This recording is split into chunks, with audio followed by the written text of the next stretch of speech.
Module 5. Comment traitons le psoriasis? Plusieurs traitements sont disponibles pour le psoriasis. Ceux-ci sont amorcés à différentes étapes de la prise en charge en fonction de la gravité de l'atteinte. La première étape du traitement repose généralement sur les médicaments pour l'application topique, c'est-à-dire des médicaments à appliquer directement sur la peau. Certains de ces produits sont disponibles en vente libre à la pharmacie, tandis que d'autres nécessitent une ordonnance du médecin. Ils comprennent les corticostéroïdes, le calcipotréol, le tazarotane, l'atraline et les produits à base de goudron. Il existe également des shampoings spéciaux pour aider à traiter le psoriasis du cuir chevelu. Il est recommandé aux patients d'utiliser des crèmes, des onguents et des lotions en plus de leurs médicaments pour améliorer l'apparence de leur peau. Il est possible que votre médecin vous prescrive un seul produit ou plusieurs produits à utiliser parallèlement à d'autres interventions. L'étape suivante du traitement peut comprendre la photothérapie ou thérapie par la lumière. Ce type de traitement consiste à exposer régulièrement la peau à la lumière ultraviolette sous supervision médicale. Les séances peuvent avoir lieu au cabinet du médecin, dans une clinique spécialisée ou à domicile. Comme les rayonnements ultraviolets A et B, UVA et UVB, viennent tous deux du soleil, il est possible que votre médecin vous recommande de courtes séances d'exposition à la lumière solaire. De nombreux patients trouvent que leurs symptômes s'atténuent pendant l'été lorsqu'ils s'exposent davantage au rayonnement solaire.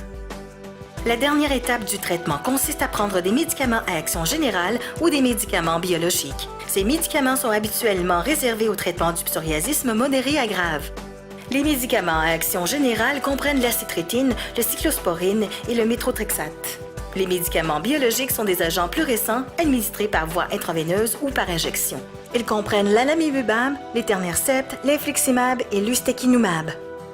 Le psoriasis, c'est une maladie chronique. C'est une maladie comme l'arthrite rhumatoïde, comme l'arthrite psoriasique, une maladie comme l'hypertension artérielle, comme le diabète, comme toute maladie chronique. C'est une maladie chronique. Est-ce qu'on peut guérir de ce genre de maladie chronique-là? On peut certainement avoir un excellent contrôle de la maladie, ne pas avoir de lésions, ne pas avoir de représentation de la maladie, mais la maladie demeure toujours en latence, demeure toujours présente. Donc, on ne peut pas vraiment la guérir, mais on peut certainement la traiter de façon très appropriée. Quels sont nos choix de traitement pour le psoriasis? Par exemple, vous vous présentez à moi, vous avez un psoriasis, qu'est-ce que je vais vous expliquer comme possibilité de traitement? Évidemment, le traitement de base, ce sont les traitements qu'on met sur la peau, les traitements qu'on dit topiques. Dans les traitements topiques, il y a les corticostéroïdes ou dermocorticoïdes, si vous aimez mieux. Il y a aussi les dérivés de la vitamine D, par exemple le calcipotriol ou le calcitriol, il y en a deux. Vous avez aussi un dérivé de la vitamine A qui existe sur le marché, qui sont tous des produits topiques. Comme traitement plus avancé, si on peut dire, on va penser à la photothérapie. La photothérapie, c'est l'exposition du corps à des lampes. Dans le psoriasis, on utilise des rayonnements particuliers, par exemple les UVB à bande étroite, ce qu'on appelle le Narrowband UVB ou NB-UVB, qui est le traitement qui est tout de suite après les traitements topiques. Donc voilà pour ce qui se fait le plus couramment. Et puis ensuite, on arrive au traitement systémique. Il y a 3 traitements systémiques standards. Le premier, le plus ancien, c'est le méthotrexate, produit qui existe depuis 1948, approuvé pour le psoriasis aux États-Unis depuis 1972. C'est un médicament qu'on donne à raison d'1 fois par semaine, traitement classique du psoriasis par voie systémique. Le deuxième, c'est l'acitrétine ou le soriatane pour nom commercial, qui a été inauguré pour le psoriasis au début des années 80. C'est un dérivé de la vitamine A.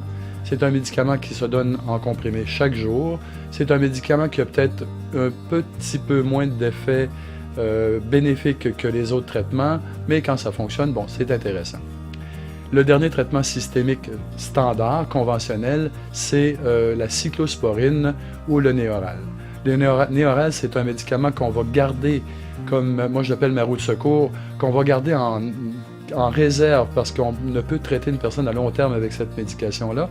La raison, c'est que éventuellement, la médication cause une toxicité au niveau des reins, une insuffisance rénale. Donc, on le garde en réserve pour les cas plus difficiles ou encore si on veut une réponse rapide, quitte à transitionner vers un autre traitement éventuellement.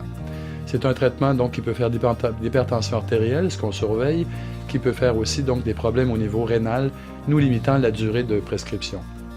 Voilà pour les traitements conventionnels systémiques. Alors, on a vu qu'on a des traitements topiques, on a vu qu'on a des traitements systémiques classiques conventionnels, On a maintenant, depuis quelques années, des traitements qu'on dit biologiques, ou moi je les appelle les biothérapies. C'est des traitements qui vont viser le blocage d'interleukines ou de cytokines particulières. Il y a 3 bloqueurs du facteur de nécrose tumorale sur le marché. Le premier, c'est l'étanercept, le deuxième, c'est adalimumab, et le troisième, infliximab. Donc, 3 bloqueurs du facteur de nécrose tumorale qui ont une excellente efficacité dans le psoriasis. Finalement, dans une autre place, on a un bloqueur de 2 interleukines, l'interleukine 12 et l'interleukine 23.